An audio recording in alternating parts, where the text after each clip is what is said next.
We have the opportunity to make a habit of empathy, to recognize ourselves in each other. I'm Jack Lehman. I'm from Santa Fe, New Mexico.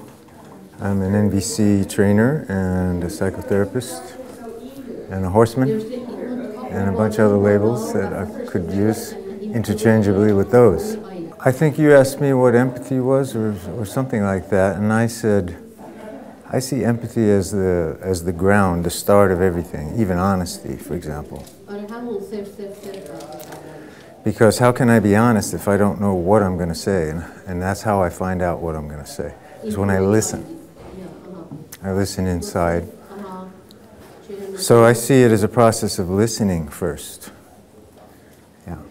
In that listening, there's an attunement, there's information. Things happen in that abiding, in that listening. So it's like a listening to yourself, is what Yeah. I'm hearing. Well, primarily, yeah, that's the start of it. Yeah, because if I'm listening to you, I'm still listening through my ears and my brain, etc. So, yeah, listening. The start is here. That's where I'm perceiving from.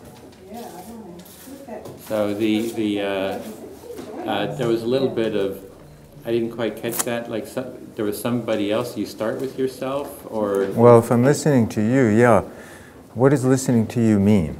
And to me it means splitting my attention between you and me.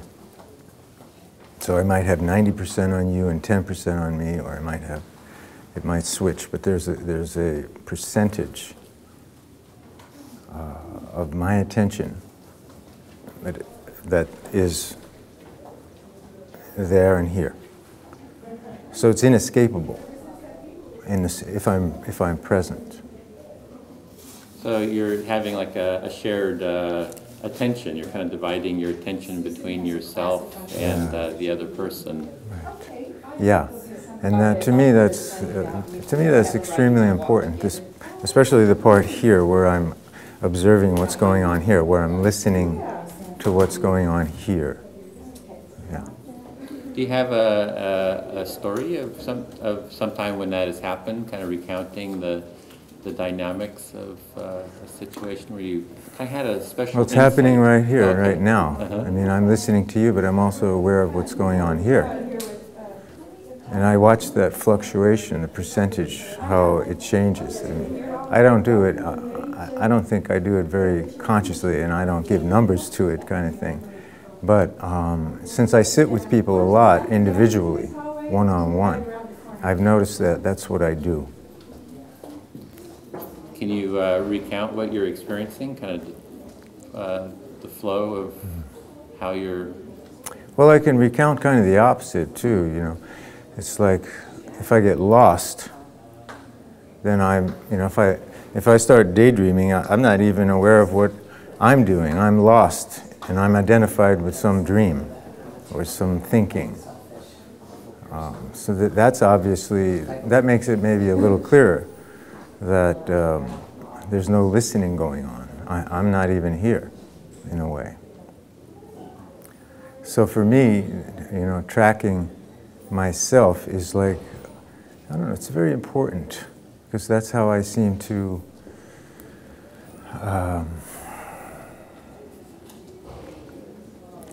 I find that the most fun, if you will. I'm finding out about how I do things and what I'm doing and who I am and stuff like that. Yeah, and I get to decide if I like what I'm doing or who I am, or if I'm in alignment with what I value.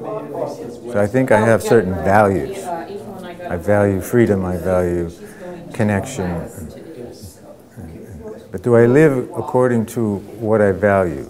So how can I find that out if I don't look in, if I don't observe? So to me, the essence of observation is listening. Maybe empathy is a form of observation. That's how I would put it. And so I think the act of observing and inquiring is extremely exciting and important. in the sense of the Socratic sense, in the sense that the unexamined life isn't worth living. I relate to that strongly. To me, that's the most fun thing, the most fun game in town is inquiry, observation, both in the Socratic sense, in the sense that Byron Katie uses it, in the sense that J. Krishnamurti uses it. Does that give you a sense of what I'm... Yeah, there's a sense of discovery. I see that sense of discovery. Yeah. And as you're saying discovery, when you kind of discover, it's like each new discovery is... Well, how do you discover? To me, the empathy is how you discover. That's what it means to me. It's the how. We like discovery, it's a fun thing, it's enjoyable, but how do we do that? Well, we do it by observing. So we observe, we listen, or very kind of similar kind of terms. Listening, observing, and listening and observing yourself is kind of the beginning, the first step. Yeah, it's the ground of everything in a way. It's the ground of the life that's worth living. Yeah, it's the starting point. It's the way. It's the Tao.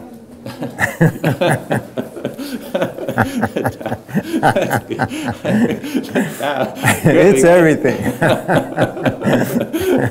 It is the all. Yeah, it's the start of the ethical movement. I was walking over here, I was playing with myself, I was thinking, who am I? What am I? I'm an ethicist. Oh, I like that, the ethicist. I've always loved ethics, that branch of philosophy I call ethics, you know. Because it's exactly that. What do I value? Why do I value? How did I get to value it? Do I really want to keep valuing it? And does it line up with does my thinking, what I value, line up with what I do, how I live, how I behave? And then I look at that, and if there's a discrepancy, that's a wonderful place to inquire, to investigate. And so it's very rich for me.